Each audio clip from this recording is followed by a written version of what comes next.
Hello friends, स्वागत है आपके यूट्यूब चैनल में। तो आज की वीडियो में हम 25 क्वेश्चंस लेकर आए हैं जो कि आपके हाल फिलहाल एग्ज़ाम में जो है बहुत बार पूछे गए हैं। तो वीडियो के अंत तक ज़रूर बने रहें, ये सारे क्वेश्चन सेलेक्टेड लेकर आया हूँ। वीडियो के बीच में मैं कभी भी आपको अपने चैनल के प्रमोशंस वगैरह के बारे में मैं नहीं बताता, इसलिए अगर अभी आप हमारे चैनल पर नए हैं तो चैनल को ज़रूर सब्सक्राइब करें और वीडियो को लाइक करना ना भूलें। तो चलो शुरू करते हैं अपनी आज की वीडियो। तो आज का हमारा पहला क्वेश्चन है, आरबीआई का मुख्यालय कहाँ स्थित है? आरबीआई का मुख्यालय जो कौन से शहर में स्थित है? तो वो है मुंबई। मुंबई में जो आरबीआई का मुख्यालय स्थित है, यानी कि ऑप्शन सी आपका बिल्कुल सही आंसर हो जाएगा। अगला क्वेश्चन है, भारत में बैंकों का बैंक किसे कहा जाता है? भारत में जो बैंकों का बैंक जो वो किसे कहा जाता है? तो वो कहा जाता है रिजर्व बैंक ऑफ इंडिया।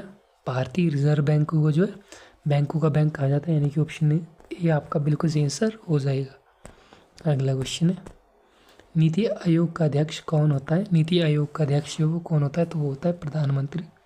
प्रधानमंत्री जो नीति आयोग का अध्यक्ष होता है, यानी कि ऑप्शन सी आपका बिल्कुल सही आंसर हो जाएगा। अगला क्वेश्चन है, मुख्यमंत्री की नियुक्ति किसके द्वारा की जाती है? मुख्यमंत्री की नियुक्ति जो किसके द्वारा की जाती है? तो वो की जाती है राज्यपाल के द्वारा। याद रखना, राज्यपाल के द्वारा जो मुख्यमंत्री की नियुक्ति की जाती है, यानी कि ऑप्शन सी आपका बिल्कुल सही आंसर हो जाएगा।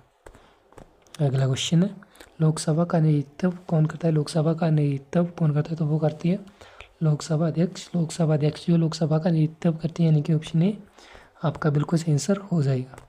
अगला क्वेश्चन है, संविधान सभा के स्थायी अध्यक्ष कौन थे? संविधान सभा के स्थायी अध्यक्ष थे डॉक्टर बी.आर. अम्बेडकर, जो संविधान सभा के स्थायी अध्यक्ष थे, यानी कि ऑप्शन बी आपका बिल्कुल सही आंसर हो जाएगा।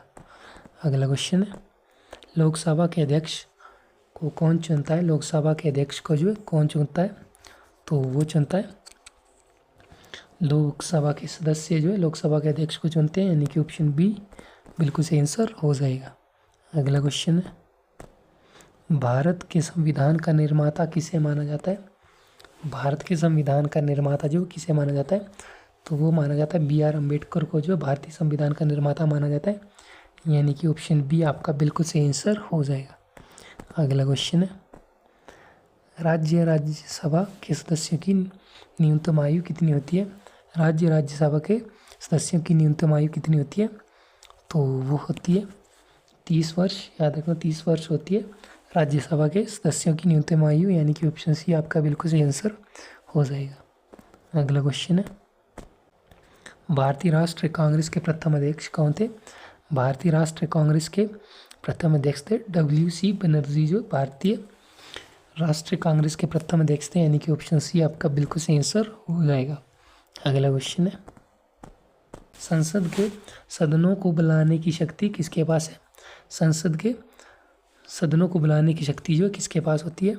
तो वो होती है प्रधानमंत्री के पास। याद रखना, प्रधानमंत्री के पास होती है वो शक्ति, यानी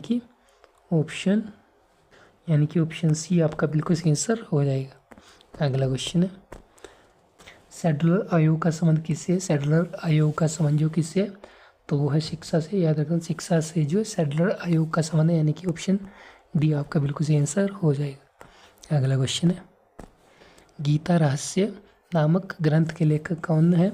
गीता रहस्य नामक ग्रंथ के लेखक वो कौन है? तो वो है बाल गंगाधर तिलक। बाल गंगाधर तिलक जो है गीता रहस्य नामक पुस्तक के लेखक है, यानी कि ऑप्शन बी आपका बिल्कुल सही आंसर हो जाएगा।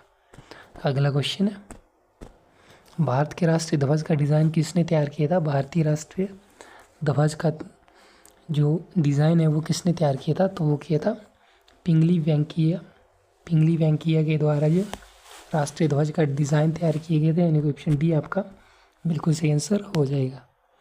अगला क्वेश्चन है, वेदों की ओर लौटो ये नारा किसने दिया था? वेदों की ओर लौटो ये नारा किसने दिया था? तो ये दिया था दयानंद सरस्वती ने जो है वेदों की ओर लौटो नारा दिया था, यानी कि ऑप्शन बी आपका बिल्कुल सही आंसर हो जाएगा। अगला क्वेश्चन है, जय हिंद का नारा किसने दिया? जय हिंद का नारा जो किसने दिया था? तो वो दिया था सुभाष चंद्र बोस ने। सुभाष चंद्र बोस के द्वारा जो जय हिंद का नारा दिया गया था, यानी कि ऑप्शन ए आपका बिल्कुल सही आंसर हो जाएगा। अगला क्वेश्चन है, भारतीय संविधान को किसने बनाया था? भारतीय संविधान को जो संविधान सभा के द्वारा बनाया गया था, यानी कि ऑप्शन ए आपका बिल्कुल सही आंसर हो जाएगा। अगला क्वेश्चन है, भारत की संसदीय प्रणाली किससे प्रभावित है? भारत की संसदीय प्रणाली जो किससे प्रभावित है? तो वो है इंग्लैंड से। याद रखना, इंग्लैंड से भारत की संसदीय प्रणाली प्रभावित है, यानी कि ऑप्शन ए आपका बिल्कुल सही आंसर हो जाएगा। अगला क्वेश्चन है, आधुनिक भारत का जनक किसे कहा जाता है? आधुनिक भारत का जनक जो किसे कहा जाता है? तो वो कहा जाता है राजा राम मोहन राय को जो भारत का आधुनिक जनक कहा जाता है, यानी कि ऑप्शन सी आपका बिल्कुल सही आंसर हो जाएगा। अगला क्वेश्चन है, पुस्तक गुलामगिरी के लेखक कौन थे? पुस्तक गुलामगिरी के लेखक कौन थे? तो वो थे ज्योतिबा फूले जो पुस्तक गुलामगिरी के लेखक थे, यानी कि ऑप्शन बी आपका बिल्कुल सही आंसर हो जाएगा। अगला क्वेश्चन है, भारतीय हीरा संसाधन कहाँ पर स्थापित है? भारतीय हीरा संसाधन कहाँ पर स्थापित है? तो वो है सूरत में। याद रखना, सूरत में स्थित है भारतीय हीरा संसाधन, यानी कि ऑप्शन बी आपका बिल्कुल सही आंसर हो जाएगा। अगला क्वेश्चन है, प्रथम भारतीय नोबेल पुरस्कार विजेता कौन थे? भारत के प्रथम नोबेल पुरस्कार जीतने वाले व्यक्ति कौन थे? तो वो थे रविंद्रनाथ टैगोर। याद रखना, यानी कि ऑप्शन बी आपका बिल्कुल सही आंसर हो जाएगा।